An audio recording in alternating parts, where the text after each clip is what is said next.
So I was messaging my fiance and I was like, you know what? I was like, I think my problem is that I just want to conquer the world.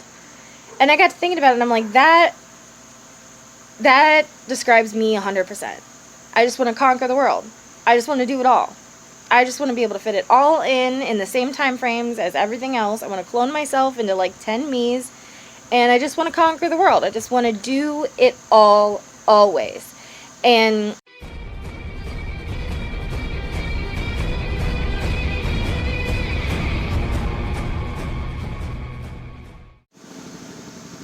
so my neighbor has been cutting his grass and weed eating, and it's awesome because I have the fan on blowing into the kitchen and it smells like fresh cut grass inside.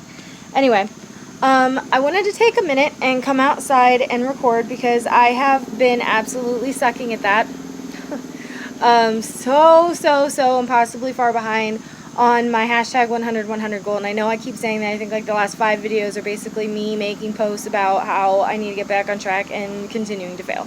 But I still have time, even though it's an obnoxious amount of time for the amount of videos that I have to make up for. However, I'm going to make up for them. So I was thinking, because like today's Friday, so my kids went back to school this past Monday. And well, started to go back to school this past Monday. 2 of them went back on Monday, the other 2 went on Tuesday, and now they're all in school. It is awesome. It's awesome. I love my summer routine. It flowed really well, and like all of the kids got like right on board with the summer routine, like right off the bat. So there wasn't any really awkward transition in, so I didn't realize how like impactful the transition back to school would be because it just went so well. Kids are ready to go back to school though. Like they were definitely getting antsy and agitated the past couple of weeks. So they're super excited to be back in school. I'm super excited that they're back in school. I only have 2 out of my 6 kids here at home now during the week, my 2-year-old and my infant, which is awesome because they are super simple most of the time. Cal-O, of course, he's in his terrible 2, so he's throwing ridiculous fits on occasion.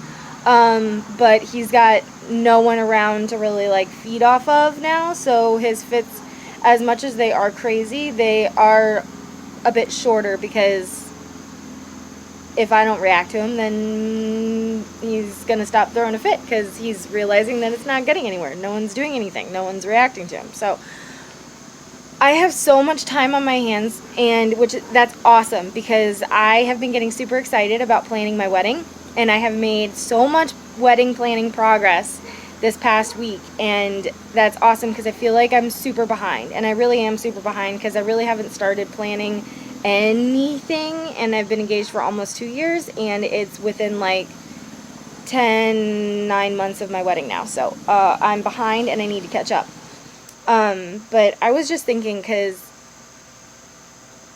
I spent the last 2 days like adjusting to how much time I have on my hands, and it's been awesome, but then I've kind of spoiled myself in going like, yes, like this is so cool. So my week can now look like this Monday through Friday, and now today's Friday, and I'm like, oh my gosh, I just got used to having calm and time, and we're about to go into Saturday and Sunday, and it's going to be like complete chaos before Monday comes around again and I get to have more time again. Super excited about it. But I'm feeling super overwhelmed. And I've been doing my best lately with my anxiety to try to continue projects and finish projects and not just passionately start projects. I have a huge flaw. I call it a flaw, whatever, a weakness. I mean, there's no good way to talk about something that is a bad habit. That you have to break in like stages and like tiny small baby steps, because it's frustrating when you know something about yourself doesn't flow and you want to change it and you make a plan to change it and you don't stick with that plan, because then it just makes you feel like you're failing at fixing what you're failing at. But I rarely ever actually finish projects. I get so passionate, so involved, make so much progress from the start. I get like all into it and obsessed, and it's flowing and it's simple and it's easy, and I'm like, yes, this is a thing. And then weekends happen and I put it off to the side, so I'm 110% present for my family, or at least I try to be, to enjoy them as much of the time that we all spend together as possible.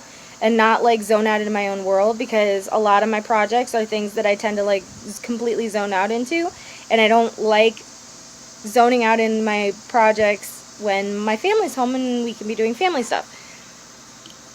But then I do this thing where like Monday and Tuesday roll around to the following week, and I don't pick it back up again, and I don't feel passionate about it anymore, and or as passionate as I did when I first started, and then I get discouraged, and then I decide, well, if that's making me feel crappy, then let's just take a break from that for a minute and start something else, and then before you know it, I've started another super passionate project, and the cycle just continues.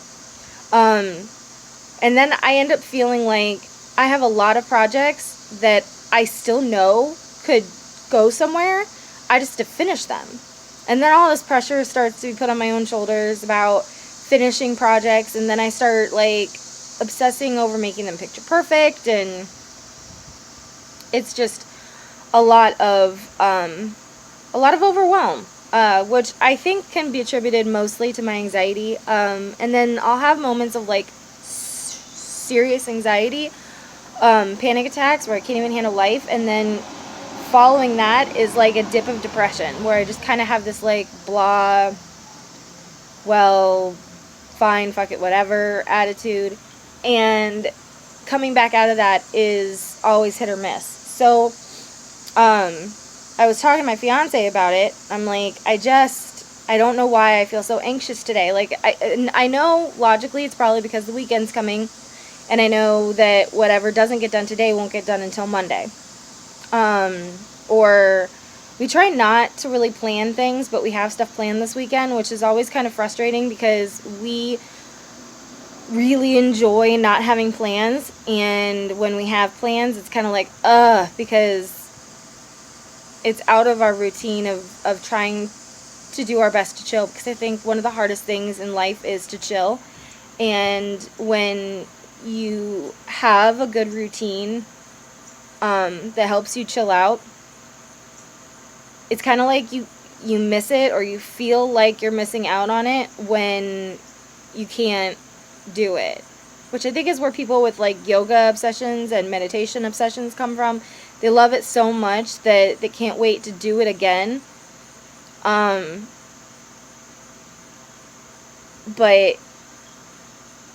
very few people have the ability to just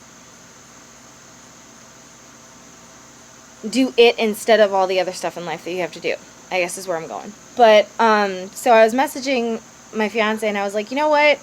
I was like, I think my problem is that I just want to conquer the world. And I got to thinking about it, and I'm like, that describes me 100%. I just want to conquer the world. I just want to do it all. I just want to be able to fit it all in the same time frames as everything else. I want to clone myself into like 10 me's, and I just want to conquer the world. I just want to do it all, always. And that's how I end up getting overwhelmed, because I want to do it all and I can't do it all, so I do a few, and then I feel like I haven't done enough because I just want to do it all. I just want to conquer the world. So I got to thinking about it, and I'm like, that's a good like video like topic to repeat, like, you know, episodes of I just want to conquer the world, damn it. And kind of based on like those crazy moments fueled by anxiety where passions just feel impossibly overwhelming to tackle. And then I was like, you should never let anxiety and depression overpower your value and your worth. I think that as a society we do too little of trying better to focus on our value and our worth, and not based on how somebody else values you or what somebody else thinks you're worth. Your value and your worth, and your ability to identify as that and to be that person who feels powerful, who feels valued by themselves, who feels the gravity of their own worth, because those are nothing but self-esteem boosters. Like, if you want to boost a self-esteem, remember that you are valuable. Remember that you are worth it, and move forward in life understanding that those are two things no one else has to see in you to validate. No one else has to feel like you're valuable for you to feel like you're valuable. No one else has to feel like you're worth it because you are worth it regardless.